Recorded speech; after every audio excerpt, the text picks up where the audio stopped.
Salut l'e-communauté et bienvenue dans cette nouvelle vidéo. Aujourd'hui je vais répondre à une question que je reçois assez souvent, c'est par rapport au retour en print on demand.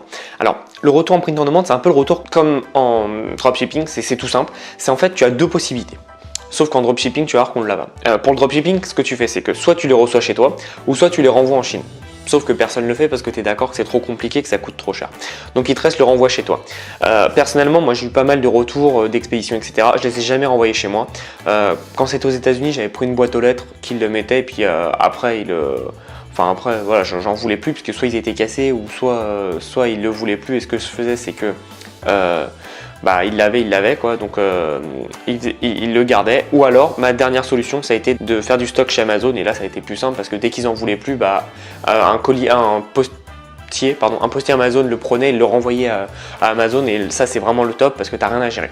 Ce que tu peux faire toi pour le print on demand, c'est deux solutions. Soit chez toi, tu reçois les produits chez toi, soit tu les renvoies à l'entrepôt. Je sais que Printful le propose, il me semble que Printify le fait aussi depuis quelques temps.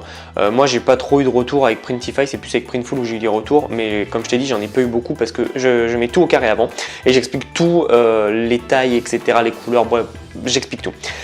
Ce qu'il faut savoir, c'est que c'est un peu plus délicat parce que c'est du print on demand, et du coup du print on demand, si un t-shirt a été porté, etc., tu peux pas le remettre. Enfin, c'est assez délicat. S'il a été porté, lavé, que la personne ne le veut plus, t'as aucun moyen de juger ça. Donc ce que tu fais, c'est moi ce que je propose en fait à chaque fois, c'est vraiment de bien me couvrir sur tous les aspects, de tout expliquer, les tailles, les couleurs, etc. Comment on lave aussi, c'est super important. Donc l'entretien, la qualité, tu peux vraiment tout mettre en place. Et une fois que la personne le reçoit, et que par exemple il ne le veut pas, soit tu le renvoies chez toi, c'est un choix. Moi je préfère pas parce que j'ai pas du tout envie d'avoir du stock et j'ai pas envie de voir du stock chez moi. Ou soit tu le renvoies à Printful. En fait, quand il va recevoir le colis, ça va te marquer adresse d'expédition, ça va être l'entrepôt de Printful ou de Printify. Et lui, il a juste à retourner à cette adresse-là, tout simplement. Évidemment, les frais sont soit à la charge du client, ou alors c'est toi qui choisis et tu lui dis non, c'est moi qui les paye, il n'y a pas de problème. Tu as des applications qui gèrent ça comme Aftership Return Center, un truc comme ça, qui te permet de pouvoir gérer ces retours toi-même et de faire des bons de livraison pour tes clients. Donc voilà, c'est toi qui vois comment tu t'en sors.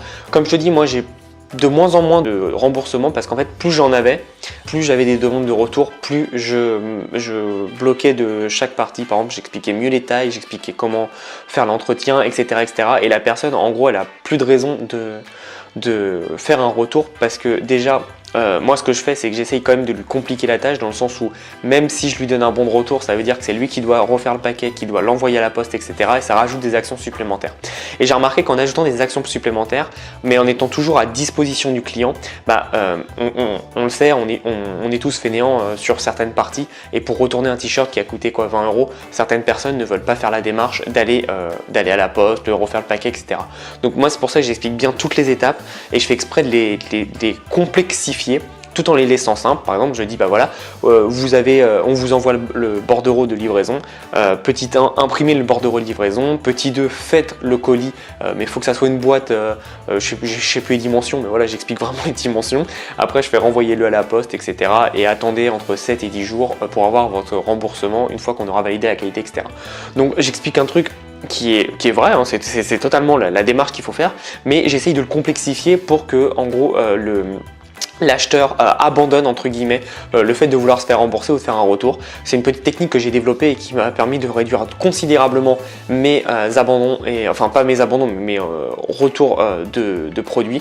Et surtout, ce qui est intéressant aussi, c'est que ça me permet à moi d'avoir moins de gestion à faire parce qu'en fait tout est expliqué sur ma FAQ, et donc voilà, j'ai beaucoup moins de mails de clients depuis que j'ai fait ça. Mais s'ils veulent vraiment aller au bout de la démarche, ils le renvoient à Printful ou à Printify et toi tu es tranquille, tu as juste à attendre. Évidemment, tu ne seras pas remboursé parce que le t-shirt a été imprimé. Donc voilà, c'est le risque à prendre, c'est du e-commerce. Après, toi, le but du jeu à toi, c'est de réduire au maximum le taux de retour. J'ai vu des stats qui sont à 66%, je crois, en prêt-à-porter. Évidemment, toi, tu ne seras pas à 66%, je vais t'expliquer pourquoi. Les 66%, c'est aussi parce que les gros acteurs du marché sont H&M, Zara et Mango. je sais pas si tu as déjà vu une fille faire ses achats chez eux, mais comme c'est pas cher, ils prennent tout. Après, ils essayent, ils font ah ouais, non, en fait, ça j'aime pas, ça j'aime pas, ça j'aime pas. Et donc, ils rendent ça. Donc, évidemment, le taux de retour il est énorme. Mais chez toi, c'est un peu plus différent parce que déjà, ils n'ont pas tout de suite le produit, ils le touchent pas. Donc, ils prennent, s'ils le prennent vraiment, c'est par passion. Et c'est ça qui est intéressant. Et du coup, ton taux il va diminuer. Et moi, comme je te dis, je dois être à 1,84 taux de retour. Enfin, c'est ridicule. Et même si jamais je suis pas remboursé sur un t-shirt, ça veut dire que sur une vente, ou allez 2 ventes, j'en ai eu 98 autres qui m'ont ramené de l'argent. Donc voilà, c'est pour ça que je me prends pas la tête. Je préfère toujours aller dans le sens du client, c'est-à-dire il va en remboursement, boum, je le rembourse direct. Même si parfois, s'il commence à être virulent et qu'il veut pas le renvoyer, bah, je lui laisse le t-shirt, c'est pas grave. Parce que voilà, il y a toujours des gens malhonnêtes qui essaieront de profiter. Ça sert à rien de perdre du temps et de l'énergie là-dessus. Passe à autre chose, voilà, ça arrive, c'est les règles du jeu, faut jouer avec.